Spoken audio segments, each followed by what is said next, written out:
ese wigeze ubona muri telefone z'umuntu cyangwa se muri phone y'umuntu runaka ukabona arimo ifoto iri kugenda nk'uko kuri konti iyi ngiyi iri kugenda muri telefone ukabona iragenda, cyangwa se ukabona ni ifoto yose washyiramo ukabona irimo iragenda nko mu ma application ikaba ari ifoto iri kugenda imeze nka video, kandi nawe ushaka kuba wabikora ukabura uko wabigenza. Rero iyi video naje kuyitekerezaho ndavuga terekanye guhereze muri ku buryo wabishyira muri telefone yawe ku buryo nawe bikunda, ndetse n'ikimenyimenyi ushobora kuba wafata n'ifoto yawe runaka isanzwe cyangwa se akavideo gasanzwe bitewe n'uburyo gakunzemo ugashyira muri screen yawe ku buryo uzajya ukabona. Nk'urugero nsa nk'urikora gatoya nihuta kwa kundi buze kubikwereka muri screen yawe muri phone yawe, n'ubundi bikwerekemo abishyiramo ndamwereka uburyo bikora. Dore ninza muri screen ahita tubona yuko yamaze kuba yajyamo neza, no gukeneye mu application ariko harimo akavideo k'umuntu runaka. Yakwereka se wabigenze gute ku buryo ufata akavideo ukagashyira mu application, ko dore iyi ni application niba ukoresha kameme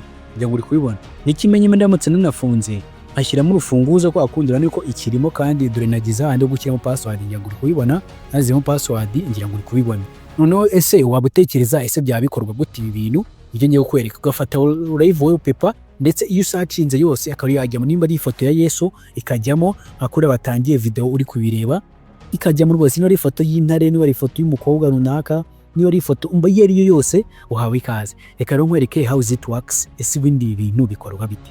Reka nze wenda ngiye nishyiremo iyindi ko ari niyo nakunze kurusha izindi, nishyiremo ahantu hose no kuyishyiramo nkwereka uburyo dutangira ndetse intambwe kwindi. Dore uburyo bitangira sasa kugira ngo ubashe ko wabishyiramo nawe bino bintu umarike uburyo bikoramo cyangwa kuyigira ngo uri kubyirebera neza. Ibi byose ni ku buntu ariko bikora neza iyo ubyumvise neza. Ubwo biragusaba kora ino video kugeza igeze ku musozo.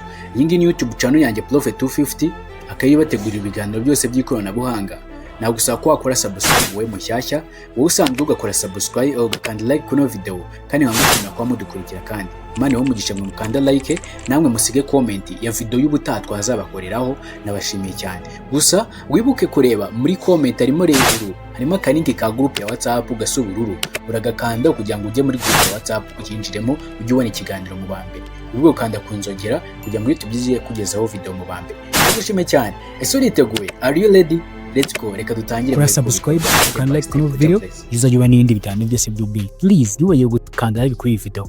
Noneho reka nkwereke iyo ushaka kubishyiramo ese ubundi bigenda gute. Iyo ushaka kubishyiramo uraza ugafungura Play Store yawe, ngiyi ugafungura Play Store yawe. Wamara gufungura Play Store yawe ukahita uza hano basacingira ngaha, ukaza hano basacingira. Wamara kuhasacinga ugasacingamo ibintu bibiri byonyine by'uri bukeneye. Urasacingemo live, urasacingamo TikTok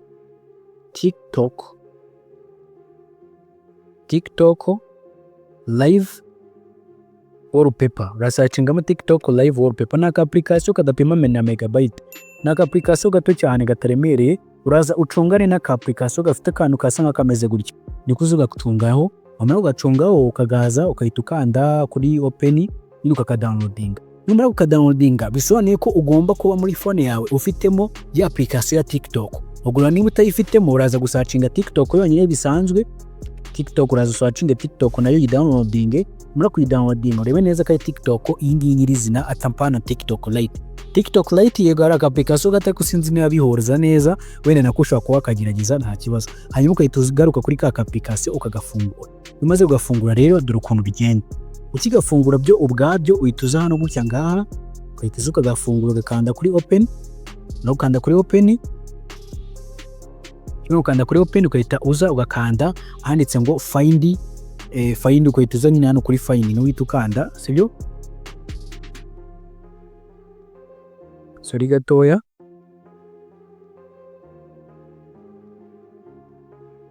Sorry, tuza hano kuri find. Wamara kuza kuri find bita byifungura ku kanya bikigera muri TikTok. Sorry.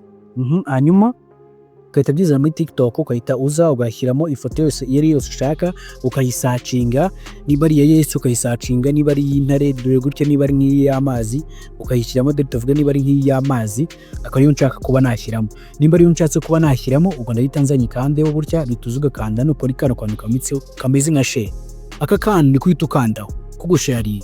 Wamara kugakandaho ukahita uza ugatambika hirya cyane ukareba ko harimo ka kantu ka download. Iyo rero kano kantu karimo bisobanuye ko na ka kantu ko gusetting ukabona, ariko ugomba kuba bya bindi bibiri wabyesitaye, ukajya utambika gutya ku ruhande cyane, ugatambika bitubona. Iyo umaze gutambika cyane uhita ubona ka kantu kanditse ngo set. Kano kanditseho set as, nukuhita ukandaho. Umara ugakandaho ugategereza kakidownloadinga. Sibyo urategereza ntabwo ugatinde kuko aba ari gatoya cyane. Utegereza kakidownloadinga kagera 100%. Ugategereza gatoya. Tunibutsa gukora like kuri iyi video, uba iri mushyashya ugakora subscribe please. Ni ibintu ndagusabye wimfashemo. Hanyuma ugategereza akanya gatoya iyi downloading igere 100%. Bibutsa ukeneye gufata phone yawe ukayihindura nka iPhone, ndakwereka uburyo bigenda. Gusa abantu bakoresha Airtel Recent Imagine hose ndabikoramo ngo ndebe uko zino ndi gukoresha izi download zisanzwe zitari Airtel Recent Imagine. Rero niyo nshaka kuba nareba nabyo ndaza kubisuzuma ndebe ese bikora bite. Ubu ngubu niba kamaze ugimaze kwidownloadinga, noneho bahita bakoherezanira akantu hasi kanditseho ngo set wallpaper. Ngiye ngo uri kubona akangaka set as wallpaper, ni uhita ukandaho. Wakandaho ukahita ukanda hano set as wallpaper, ukahakanda. Kimura kuhakanda bahita baguhereza option ebyiri. Iyi ya mbere noneho, iyi ya mbere bari kugira ngo ijye mu ma application gusa, ariko kwa kundi ufunga ugiye gushyiramo password cyangwa se urufunguzo bisanzwe higaragaremo. Ariko ushaka iyagaragara hose ubukanda ahangaha kagaragara hose icyarimwe. Iyo gushyira ikagaragara hose icyarimwe udu na hanyuma ahandi. Urabona ko bakubwiye ko byabaye congratulations. Ubwo nuza ngakuramo gutya nkayikuramo neza, nuko yagiyemo reka banze iyi starting giye kurabona yuko bisekunda dore ama application yanjye ya Wallpaper iri kugenda. Noneho reka nkwereke ubwo rero mushobora no gushyiramo indi, wongera ugaruka muri ka application. Kandi ukomeza gushyiramo ama application, tuvuge ukomeza kubikora gutyo, uraza gutyo ushaka kubaza ugasacinga, kandi nabyo ndabikwereka. Maza nkasacinga hano ngaha, nkongera ngakanda kuri open. Nuko ibi byose nibyo managiye nshyiramo, ayo yose nibyo managiye downloadinga, kandi uranayasacinga burya bwose. Ushaka gushyiramo n'amajwi, ushyiramo ibyo ushaka, buri kimwe cyose. Nimba ushaka kugira ngo ushaka no kujya none ubundi buryo ushaka ko wabikoza, cyangwa gushyiramo amajwi bikumva menyeshyiramo, cyangwa kugira ngo none izana double click izari byipozinga, nkagakana nkagafungura, nkagafungura gutya, sibyo? Ahita nzo none nkakanda kuri set wallpaper, ahita nyisettinga gutya. Nimara kuyisettinga none nkayisettinga kwa kundi bisanzwe, ngashyira kuri wowe wenda mu rugero. None urabona yuko gutya biri kugenda. None nshaka ko bihagarara nze kubipozingura cyangwa se navuga kubipozingura. Okay, imbe nyihagaritse bimeze nk'ifoto isanzwe, dore ni nkandaho kabiri. Kubyo ukandaho kabiri ikaza kuba yagira ute yakihagarika. Rero nibyo nabyo nshaka kuba nakwereka muri video, byose urabiboneramo. Reka rero dukomeze nkwereke step by steps ko bikora. Jobless kandi kuri iyo video neza. Ubwo turongera dukande kuri ka application, nkore ku byo usacinga noneho ifoto yose ushaka, nkore ku byo bigendamo intambwe ku yindi. Jobless rero kadukomeza. Noneho iyo meze kugira ahangaha, icyo ukora ukanda aritse ngo set as wallpaper. Gisaving nk'ifoto, ukahita wakanda. Ugiye kuyisaving nk'ifoto, ukahita uzukongera ugakanda hano gutya ngaha, ukahita uzukongera ugakanda aritse ngo set wallpaper, ukahita wakanda. Wamara kuwakanda ugahitamo option ebyiri. Nimba uyishyira muri screen yonyine kwa kundi, ariko umuntu yafungura urufunguzo ko kundi tarakira mu rufunguzo bikaba nta wabibona cyangwa se nawe utabibona, cyangwa se nushaka wose bigaragara ubwo rito ukanda hanyuma. Niba ushaka ko bigaragara ahantu hamwe muri screen kwa kundi mu application ugura kanda mbere, ugiye gukanda ahantu rero ukanda hanyuma ubwira bayagiyemo neza cyane intambwe ku yindi. Ibindi niyo bikubwira ukande kuri kanta, niko nguko bimeze. Ni mfungura no nkabishyira hasi, nuko biri kugendamo neza nkuko biba bimeze yandi mu telefone, nkuko ujyubona bitrendinga kuri TikTok, Instagram, YouTube ndetse n'ahandi. Kandi nkuko bikora rwose. Ndamutse nanazimije telefone, ubona yuko naho dore ni nyifungura gutya, ubona yuko naho ari kuba bikora neza cyane. Dore ni gukora mu rufunguzo, urabona yuko ibiri kugenda rwose neza, ifoto igahora igenda. Ese wari uzi ko ushobora no kwashyira muri ifoto yawe cyangwa se ubundi buryo runaka cyangwa se undi muntu ushaka akajya ahora ari uburyo nzakwereka uburyo ukora agafoto kameze neza. Yego nuko nguko rero bikorwa. Noneho ubishatse ushaka kubaza ugashyiramo n'iyindi, ugasacinga n'iyindi, kongera ufungue ka application kacu, kongera ugafunga ushatse washyiramo noneho n'ijwi bikajya bivuga uramutse ubishatse. umuntu ubishatse bashyiramo n'ijwi bikajya bivugiramo rwose, umva ni ubushake bwawe, byaterwa n'ubishakamo. Yego niko iyo ushyiramo nyinshi utandukanye, tuvuge nk'iyi ngiyi ni umukobwa, urabona yuko ukuntu iyo imeze kugira ngo kubibona, dore ukuntu bimeze, ahindukira akareba, dore n'undi ukuntu n'izindi ziba zimeze, dore yayindi ukuntu imeze cyangwa se uburyo itangira ikaza muri screen yawe. Hanyuma rero ushaka gushyiramo n'izindi, uza hano ngaha hazanditse ngo find wallpapers, ukahita wakanda ugasacinga iyo ushaka. Tuvuge niba nshaka kugira, urasacinga niba ari iya Yesu wenda for example, sibyo, wenda niba ari Jesus, cyangwa se ushaka abari iz'abakobwa, abari iz'abahungu, abari iz'abana. Tuvuge niba nandika Jesus, yo Jesus ngasacinga live paper, ndategereza ngo urabona nk'iyi ngiyi yanditseho live paper, urabona gutya ari kuza. Iyi ngiyi ninza nkayikanda gutya ari ku ifarasi gutya ari kugenda, ndaza nabwo nyikandeho, ndaza nyikandeho. Noneho nzi hano ngaha gutya, nze nkanda hano hitse ngo share, no gukanda kuri share nibisanzwe nko muri kwa kundi. Urebe neza ucunga neza ko ariho ka kantu ko ka save, iyo ariho ka kantu ka save nibwo uhita ubona ka kandi kanditseho save as wallpaper, uhita ukatambika ku ruhande, bite none wongera ukande handitse ngo save as, uhita wakanda neza gutya gutya ngaha. Mura kuhakanda tegereze gato birodinge, yidownloadinge. Nimara kwidownloadinga igeze ku 100%, nimara kugira 100%, urahita akubwira ati set as wallpaper. Urabona ko kano kubwa kitari na keza, ahubwo yego bita usettingamo, no gusettingamo. Noneho itongera uzukande hano gutya set as cyangwa set wallpaper, uhakande. Numara kuhakanda bahita wongera uzukande niba ugiye guhitamo, niba hano hambere ni ugushyira mu application kazigaragara mu application gusa, aha kabiri ni ukuyishyiramo ikaza iri ku rufunguzo ndetse iri mu application hose icyarimwe, kabera icyarimwe, biterwa n'uburyo ushaka. Ubwo ngenda hitamo hanyuma kujya hose ibigaragara no migenda se mu ifunguzo. Ubwo icyo gihe yamaze kuba yajyamo, uko ninabikuramo byose muri ko irimo byose mu application byose iri kugenda neza cyane, intambwe kuri iheba. Uburyo bikora rero turi nuko nguko on this time and now. Ninafunga n'urufunguzo ndabona yuko rwose dore ya wewe ndi no gukuramo password baba bari kubinyereka neza ko iba yabaye opacity. Then ndagushimiye cyane ubwo ino video warebye, uko like ndetse usiga igitekerezo cyawe munsi aho ngaho. Gusa amafone amwe namwe bidakundamo, namwe ndabashakira kanisiye bidakunda rikora. Okay, ikibazo cyose uri buze kugira, ikibazo cyose buze kugira niteguye kuba nagufashamo nambwe ku yindi on this time around. Aka application ugomba kuba ugafite, ndetse ikindi ukibuka yuko ugomba kuba ufite Play Store, ugomba kuba ufitemo Play Store nanone. Yewe sorry, ugomba kujya kuri Play Store ukaba ufitemo TikTok. Iyo ufite TikTok nayo nabwiye tu idafite TikTok uraza ugasacinga, ese ufite TikTok usacinga TikTok ukayisacinga, wasacinga ka TikTok Lite kakandi gatoya. Niyo wasacinga ka TikTok Lite kakandi gatoya, niba phone yawe idafite storage ihagije ushaka kwagerageza ka TikTok Lite. Ariko TikTok nyirizina niyo ikunda kenshi mu mafone menshi niyo ikunda TikTok isanzwe, dore giyi. Hanyuma wambarangiza ukayidownloadinga, wamara kuyidownloadinga muri telefone yawe ukahita uza ugasacinga na TikTok live, gutyo ukahita usacinga TikTok live ukahita uyisacinga gutyo live wallpaper. Rengi tuyibona ngaha. Hanyuma numara kuyikanda urahita utegereza, uraza gucungana nuko uri bwaze kubona akangaka kano, nguri buze gucungana nako.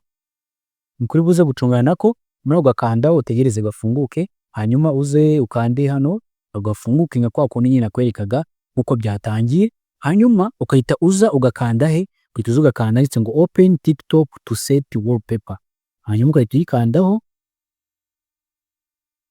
Wamara kuyikandaho, none uramutse ushaka gushyiramo nk'agafoto kawe cyangwa se nk'agafoto tawe kari kwa animating kandi turimo ngo uzagende ngo bagukamere, hari ibyo nabigukorera ugafata agafoto kawe ukakanimating kari gusika cyangwa se nyine ibyo ushaka. Niba ari nk'umuntu ushaka ngo ufite ushaka gutungura umukunzi wawe cyangwa se undi muntu runaka, ukamukora nk'agafoto ka animating ukayimukorera, rero nakwereka uburyo wabikora cyangwa se wabigenza. Then ushaka gufinding andi mafoto ukandana wasa umutuku kugira ngo ufite byifungura direct muri TikTok yawe.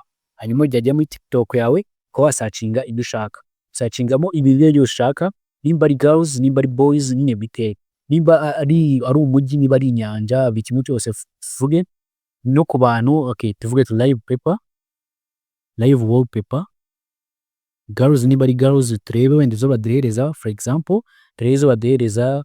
Yego dore abantu, dore abakobwa nyine bati nyine ubona uburyo niba ari abakobwa dore nk'uyu wenda nka Wonder Woman for example, wenda ibyo barimo Wonder Woman gutya bari kureba gutya ari kurasa gusa ntibigukange. Hanyuma n'ibi ngibi gutya kano kari kugenda kakongera kakagaruka n'aka ngaka gutya, ni uku nguku buri wese igiye isangemo.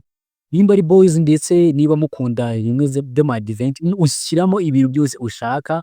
Entertainment entertainment wapi. Gusa nyine ushobora no gufata akavideo kagenda gasanzwe, n'akavideo gasanzwe nako birakunda, kamwereke Mr Bean cyangwa se niyo navuga ati papa sava sibyo sava. Nyine mucaza kuvuga yuko nyine buri video yari yose yakunda upfa kuba iturutse kuri TikTok. Igihe birakunda, igihe birakunda neza. Tuvuge niba gutya ari papa sava, hano nuko dore gutya n'iyi ngiyi ushatse rwose wayishyiramo ikajyamo, kuko nunakanda share ukaza kuri ka kandi ka set as wallpaper urahita ukabona kahite kajyamo. Bisobanuye ko nawe wari ushobora kuba wakifata akavideo ukabasha kuba wabikora ukabishyiramo. Reka mbikwereke ninsatinga kuri set wallpaper ndahita mbibonamo rwose, bahita bijyamo. Kanze mbikwereke, reka banze kidownloading bashe kuba nabikwereka yuko no kuri video yose isanzwe wabikora rwose, ugakinira nk'umuntu prank runaka ukabimukora akibaza phone y'icyo yabaye, akidownload. Hanyuma uguma maze kubikora, ukimara kubikora urahita uza kamaze kwidownloadinga, uhita ukanda hano uje kuri set as wallpaper nk'ibisanzwe nk'uko twabikoraga, uhakande. Numara kuhakanda tegereze wongeye ukande kuri set as wallpaper nka kwa kundi gutyo hakande. Numara kuhakanda urategereza birodinge, uhita ukanda kuri home and screen cyangwa kangande kuri home. Nganda kuri home urabona yuko yamaze kuba yajyamo. Ninze mu application ubona yuko iri dose reba se kara application do kari uri kubona yuko biri kugenda mbere ngo yabibona. Turabibona ko gabyijyana n'akavideo babyagiyemo nk'akavideo n'izi ntabwo ku yindi on this time alone. Nyango bibona kandi nkangushime cyane, utuntu twose kuri Prophet ufite uzajya ubibonera kumva akantu kose nta kintu utazabona. Noneho akandi kantu mbere yuko nsoza dore ndaza gutya hano nongere nze hano kuri TikTok, kuri ka kantu ka TikTok live.